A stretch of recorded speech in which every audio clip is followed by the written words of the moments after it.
Hi everyone, today we're going to be going through night 2 of the Democratic Convention, who won, who lost, and all of that great stuff.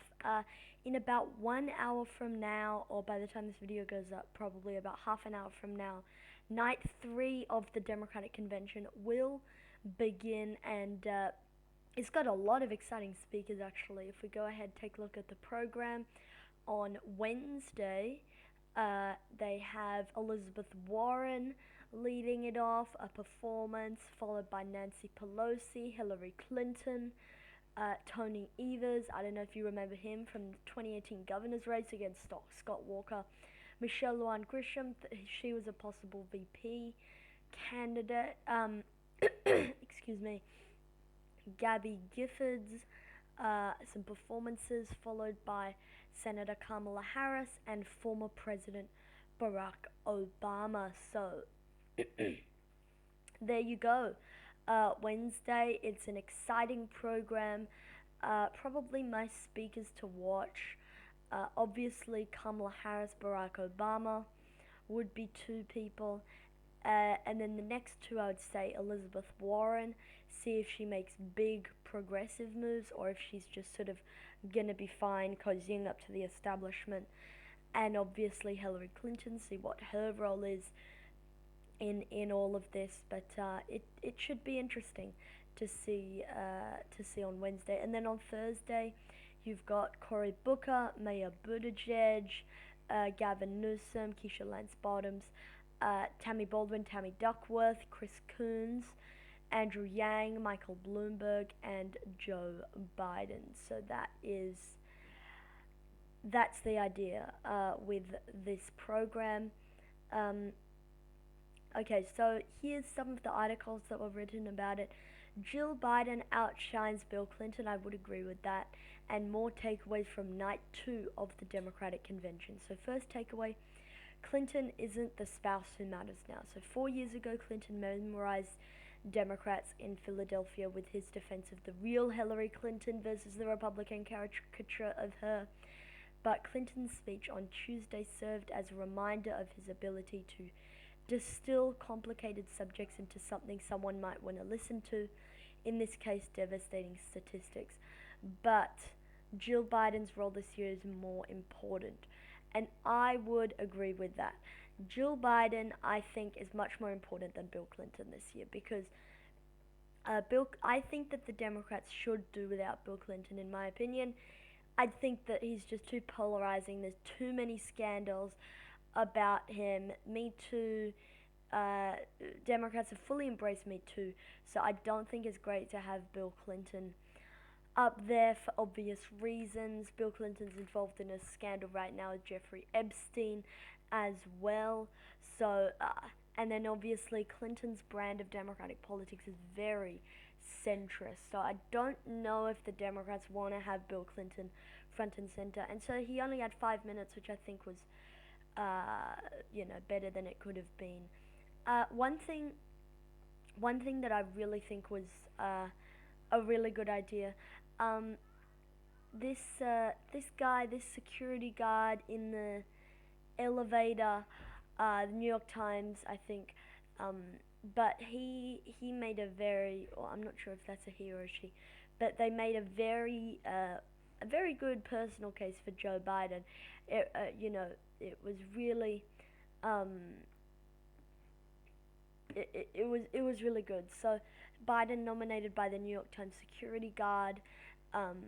So yeah. And then here, rising politicians have it rough. Instead of a single keynote, the party featured 17 rising stars. Stacey Abrams, Colin Alred, Brendan Boyle, Colin Lamb.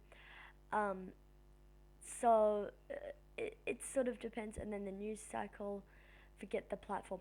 So yeah, this is one thing that they did not talk almost anything about the platform. So they pushed the platform further to the left on climate and immigration.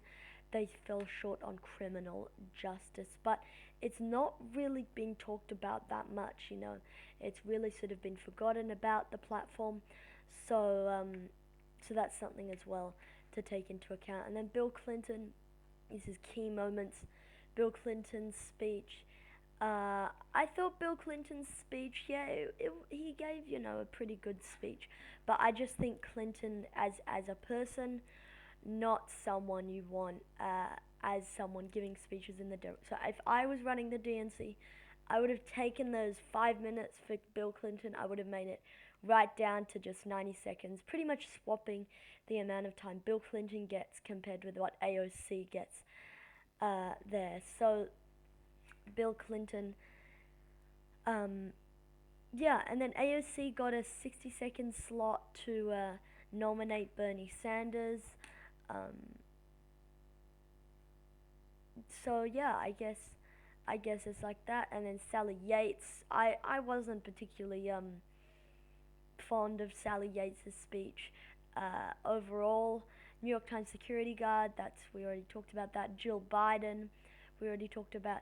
John Kerry, I think that this speech was not a good speech. I mean, it was way too traditional speech, just someone standing in front of a podium giving a speech behind the American flags.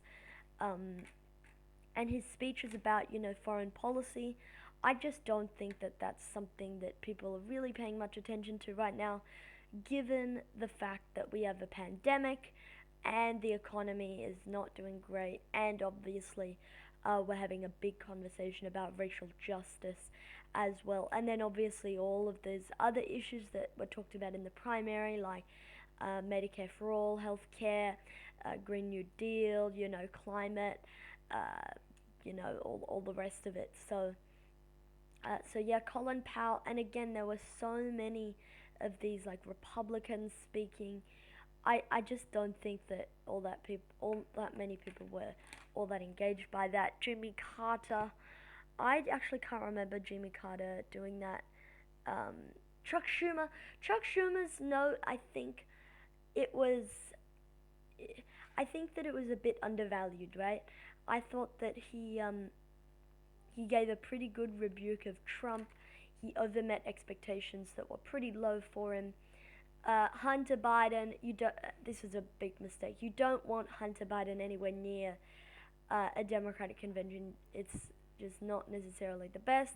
And then obviously Joe Biden finished with 3,558 votes. Sanders with 1,151. So that's actually quite a big difference there. And then here there's CNN 6 takeaways. Um, but and this was something that I really liked. Adi Barkan, many of you know him. I really liked this speech. I mean, I thought that he he gave the healthcare case for Biden, and how he's better than Trump. I really it really appealed to me, the Adi Barkan speech. And then Chris Cillizza's hits and misses. The McCain video. This one, I think it was okay. I mean, but John McCain is not necessarily someone you want at a Democratic convention, but it was okay. Adi Barkan, I already spoke about that. Jill Biden, I thought was good. The state roll call vote, I mean, the backgrounds were interesting, but it felt very, very, very, very long. And then yeah, so Bill Clinton, I thought he was a bit of a miss. Like, it was a good speech, but yeah. Chuck Schumer, I thought Chuck Schumer had actually a pretty good speech. I mean, I wouldn't say that it was a miss. The background was a bit blurry, it says here. AOC, yeah, AOC miss. It was a miss for me. It's too short to really deliver anything. So yeah, and then John Kerry, that was also a miss in my opinion. So yeah, let's just go back to the thumbnail there. That's it for today's video, guys. Thank you for watching, and I hope to see you all in the next one. Good night.